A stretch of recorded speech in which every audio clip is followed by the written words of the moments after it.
shouldn't feel racist and what I've noticed in South Africa is South Africa economy because reportedly kuplanela nje lo mhla ka-30 June spendwe imali ela ko-600 million reportedly. Can you imagine izinganza ukuthi uma ngingakwazi ukuthi kuphume imali just like that? I know ukuthi omnye uzothi hayi phela lezo imali ezisuke zibekele ukuthi for emergency.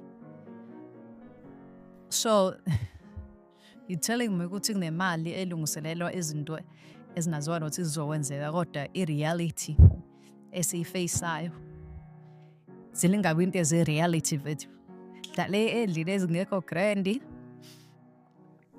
iy'ngane ziyithola isikole and isifasi kuningi-ke mfethu kuningi but kuba nzima okwalokho ukuthi like nje wagcineni nje ukubone iloduzara mhlampe kwakhiwa mhlampe something into bona yabo la kwakhiwa kamathuba omsebenzi mhlampe ngakini mhlampe khona into enjalo kodwa ngakithi azikho izinto ezikhomba ukuthi mhlampe amathuba omsebenzi bahlupha kangako uthi bawakhe.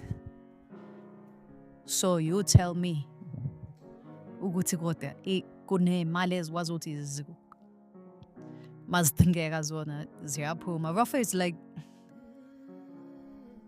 ayi mhlambe anginalo ulwazi kodwa it look like asicabangeleki kahle kahle.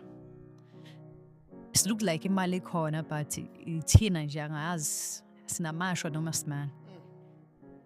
Cause if uzokhumbula even nange-COVID waphuma ama-billion yes for emergency, but if ikhona indlela bafethu kungani kulandwe nawo lawo ma-billion lawo kusizwe iy'mpilo zabantu ngendlela thizeni cause i-crisis esinayo unemployment.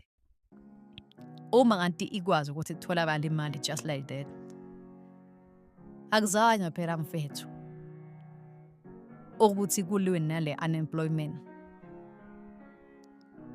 Ayi mfethu mhlampe mina ngedwa but it is already 600 million.